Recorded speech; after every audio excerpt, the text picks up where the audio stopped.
Assalamualaikum warahmatullahi wabarakatuh dan selamat sejahtera.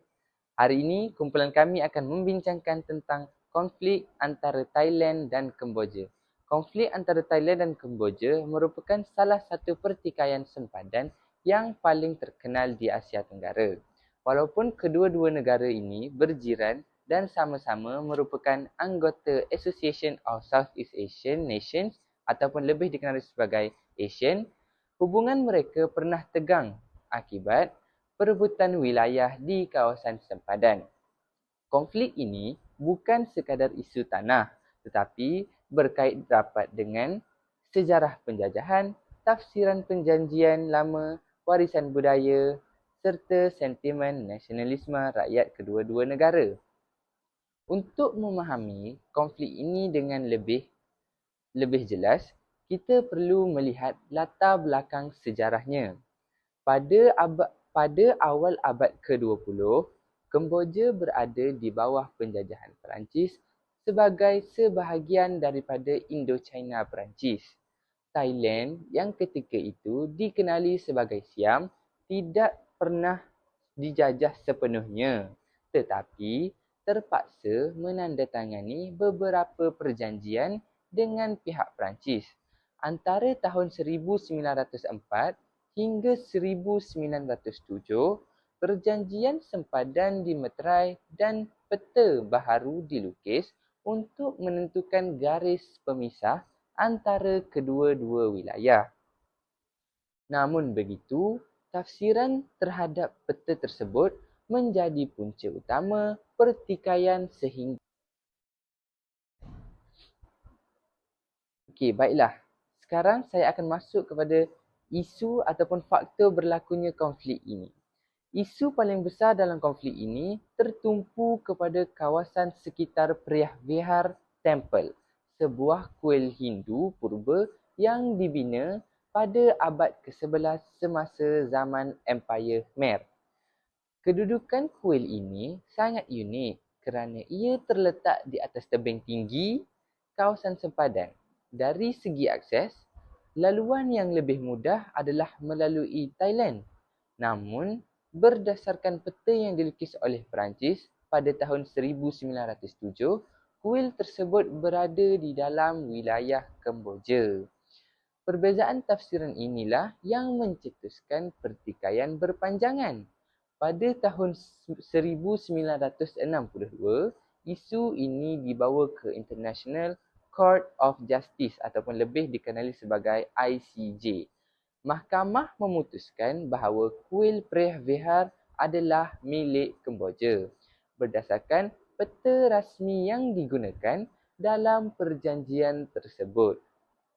Thailand akhirnya menerima keputusan itu, tetapi masih mempertikaikan kawasan tanah seluas kira-kira 4.6 km persegi di sekitar kuil berkenaan.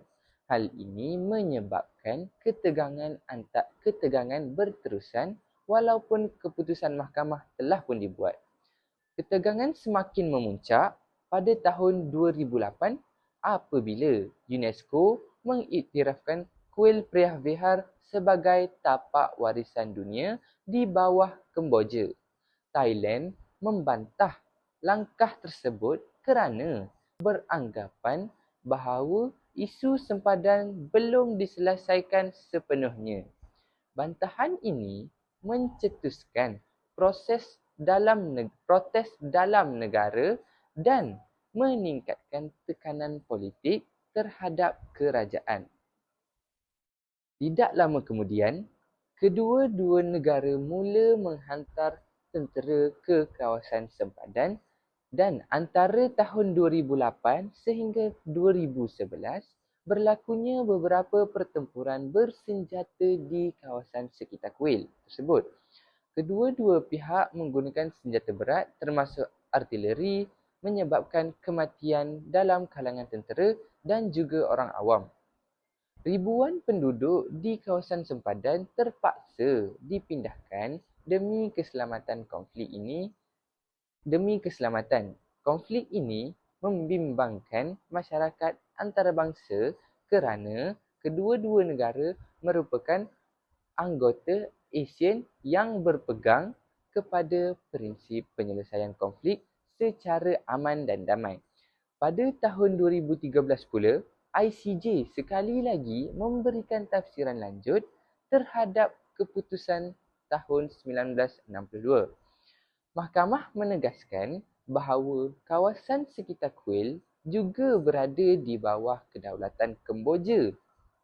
Keputusan ini membantu meredakan ketegangan dan mengurangkan kehadiran tentera di kawasan sepadan.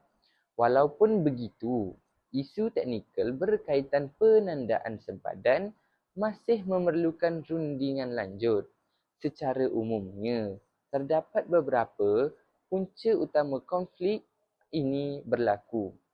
Pertama ialah warisan kolonial. Sempadan yang dilukis oleh kuasa penjajah seringkali tidak mengambil kira keadaan geografi dan sensitiviti. Seterusnya ialah masyarakat tempatan. Seterusnya ialah perbezaan tafsiran terhadap peta dan perjanjian lama. Seterusnya ialah faktor nasionalisme di mana rakyat kedua-dua negara melihat kuil sebagai simbol kebanggaan dan maruah kepada negara.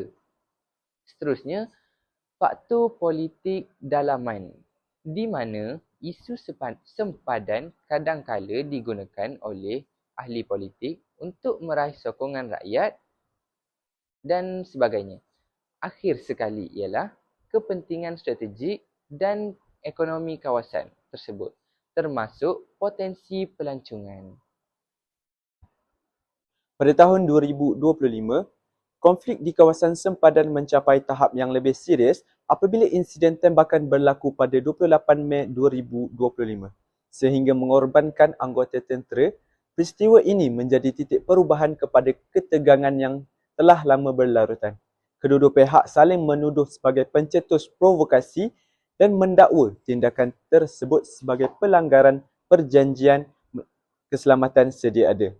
Susulan itu, kawalan ketenteraan dipertingkatkan secara drastik dengan penambahan rondaan bersenjata dan penempatan aset pertahanan di sepanjang garisan sempadan.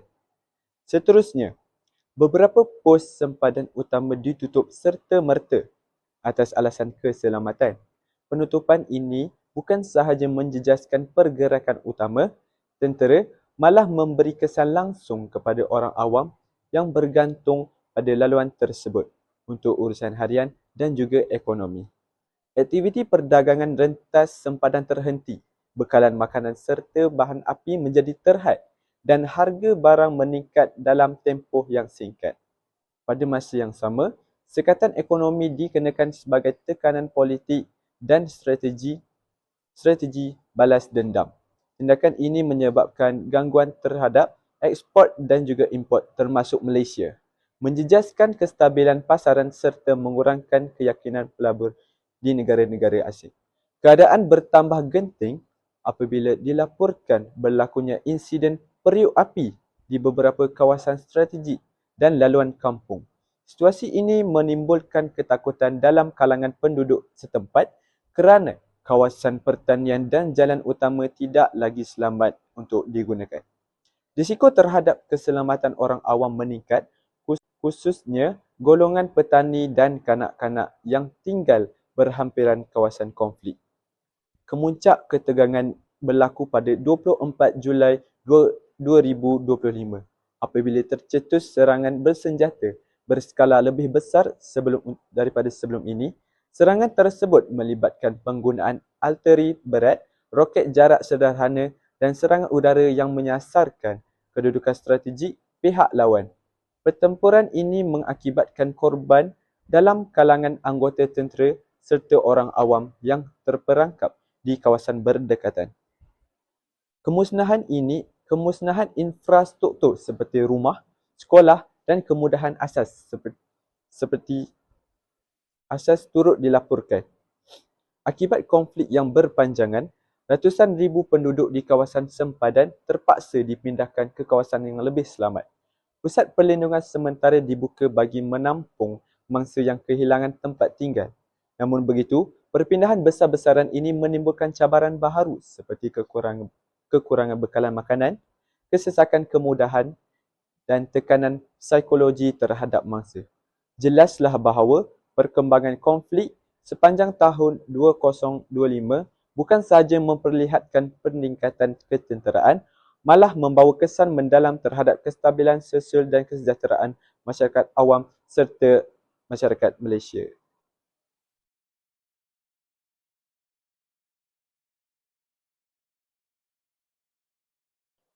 Kesan dan tindak balas antarabangsa, pertikaian sempadan antara Kemboja dan Thailand pada 2025 telah memberi kesan yang besar bukan sahaja kepada kedua-dua negara, malah kepada keselamatan serantau Asia Tenggara secara keseluruhan.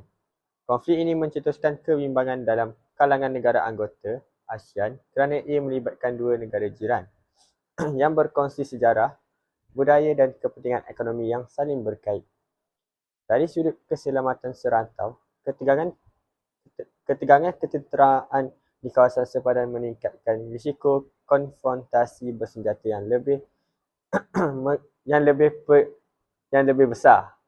Pergerakan tentera penutupan laluan sempadan serta peningkatan retorik politik menimbulkan ketidakstabilan yang boleh menjejaskan perdagangan dan pelaburan serantau. ASEAN sebagai sebuah organisasi yang berteraskan prinsip keamanan dan tidak campur tangan berhadapan cabaran besar untuk bertindak secara efektif. Walaupun beberapa rundingan dan mesyuarat khas telah diadakan, usaha ASEAN untuk menjadi orang tengah sebelum ini tidak membuahkan hasil yang konkret. Ini menunjukkan keterbatasan mekanisme serantau apabila berdepan isu kedaulatan yang sensitif. Dari sudut hubungan diplomatik dua hala, konflik ini menyebabkan hubungan antara Kemboja dan Thailand menjadi semakin tegang. Duta dipanggil pulang untuk rundingan, kenyataan rasmi yang keras dikeluarkan oleh kedua-dua pihak dan saluran komunikasi menjadi terhad. Keadaan ini bukan sahaja mencatkan kerjasama dalam bidang keselamatan, malah turut memberi kesan kepada kerjasama ekonomi, pelancongan dan pembangunan sempadan yang sebelum ini memberi manfaat kepada kedua-dua buah negara. Kesan paling ketara sebenarnya dirasai oleh orang awam yang tinggal berhampiran kawasan sempadan. Ramai penduduk terpaksa berpindah sementara akibat kebimbangan terhadap keselamatan. Aktiviti harian seperti persekolahan, pertanian dan perniagaan kecil-kecilan terganggu. Penutupan sempadan turut menjejaskan sumber pendapatan komuniti setempat yang bergantung kepada perdagangan rentas sempadan. Situasi ini membuktikan bahawa konflik antara negara bukan sekadar isu geopolitik, tetapi mempunyai implikasi kemanusiaan yang nyata dalam usaha mencari penyelesaian. Kemboja sekali lagi membawa isu ini ke Mahkamah Keadilan Antarabangsa ICJ dan juga membangkitkannya di Pertubuhan Bangsa-Bangsa Bersatu PBB. Langkah ini mencerminkan kepercayaan Kemboja terhadap penyelesaian melalui saluran undang-undang antarabangsa. Namun begitu, Thailand mempunyai pendirian tersendiri berhubung tafsiran keputusan terdahulu dan bidang kuasa mahkamah tersebut. Perbezaan tafsiran ini yang menyukarkan proses penyelesaian. Negara-negara luar seperti dan Perancis turut menggesa kedua-dua pihak agar melaksanakan gencatan senjata dan kembali ke meja rundingan. Kenyataan mereka menekankan kepentingan mematuhi undang-undang antarabangsa dan mengekalkan kestabilan rantau Indo-Pasifik. Walau bagaimanapun, gesaan antarabangsa ini tidak serta-merta menghentikan ketegangan kerana konflik. Ini berkait rapat dengan sentimen nasionalisme domestik dan tekanan politik dalaman di kedua-dua negara. Secara keseluruhannya, tindak balas antarabangsa menunjukkan bahawa komuniti global prihatin terhadap kestabilan Asia Tenggara. Namun tanpa komitmen politik yang jelas daripada kedua-dua negara yang terlibat, usaha diplomatik luar sukar mencapai penyelesaian yang berkekalan. Konklusi, secara keseluruhannya, artikel ini memperlihatkan bahawa pertikaian sempadan Kemboja Thailand 2025 bukan sekadar ketenteraan semata-mata. Konflik ini berakar dari warisan sejarah penjajahan yang meninggalkan sempadan yang dipertikaikan. Kegagalan mekanisme diplomasi serantau untuk menangani isu sensitif kedaulatan serta pengaruh sentimen nasionalisme yang kuat dalam politik domestik kedua-dua negara. Pertikaian ini juga memperlihatkan bahawa keputusan undang-undang antarabangsa sahaja tidak mencukupi sekiranya tidak disertai dengan kesediaan politik untuk melaksanakannya.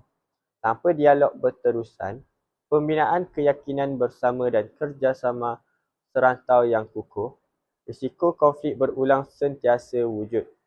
Oleh itu, penyelesaian jangka panjang memerlukan pendekatan yang menyeluruh, merangkumi perundingan diplomatik yang berterusan, penghormatan terhadap keputusan Mahkamah Antarabangsa, penlibatan aktif ASEAN seperti platform dialog serta usaha membina persefahaman dalam kalangan rakyat kedua-dua negara. Sekiranya langkah ini tidak diambil secara serius, konflik ini berpotensi untuk terus menjejaskan kestabilan politik, ekonomi dan keselamatan di Asia Tenggara. Sebaliknya, jika diselesaikan secara aman dan berlandaskan undang-undang, pertikaian ini boleh menjadi contoh bagaimana konflik sejarah dapat ditangani melalui kerjasama dan diplomasi moden demi keamanan serantau yang berkekalan.